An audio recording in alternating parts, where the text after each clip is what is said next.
The weight of silence. The silence hit me like a physical force the day I closed that door for good.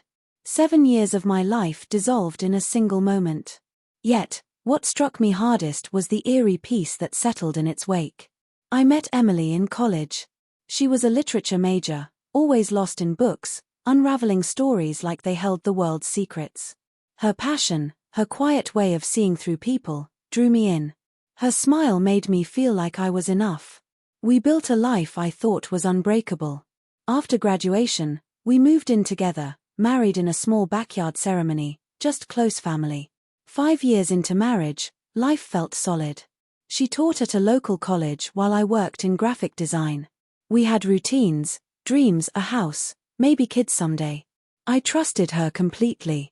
There was no reason not to. The cracks came slowly. Her evenings filled with grading papers turned into late-night meetings. Then came weekend retreats for workshops. I supported her, proud of her dedication. But the retreats grew frequent, her stories vaguer, her eyes avoiding mine. One evening, her phone lit up while she was in the kitchen. A name I didn't know. A message that stopped my heart. Miss you. Room 207 this weekend. Same as last time. The words burned into me, shattering everything. How many retreats were lies? How long had I been a fool? I didn't scream or confront her. Instead, I planned my exit. I opened a new bank account, found a small studio, moved my things bit by bit when she was away. It felt like packing for a journey, not dismantling a life. The hardest part wasn't her betrayal, it was realizing how long I'd ignored the signs. On a quiet Wednesday, while she was at a lecture, I packed the last of my things. I left my ring on the table with a note. I know about the retreats. I know about room 207. Don't reach out.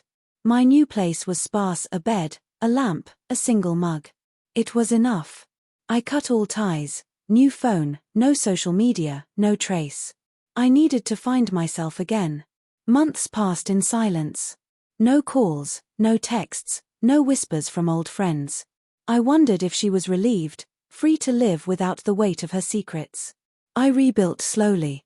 Work, runs, books I'd forgotten I loved. Piece by piece, I found the man I'd been before her. 18 months later, she found me.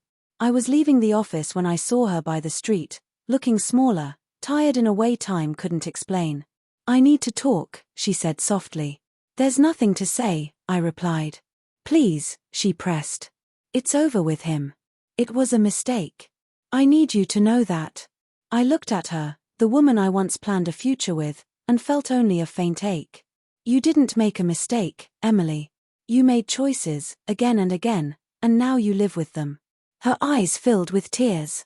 I loved you, she said. I still do. No, I said calmly. You loved the safety I gave you, the trust one never questioned. But you didn't love me enough to stay honest. I turned, got in my car, and drove off, watching her fade in the rearview. For the first time, I felt whole not because of her words, but because I knew some doors, once shut, should never reopen. In those 18 months, I'd become someone new, someone who understood that love without truth isn't love at all. I never saw her again, and I was thankful.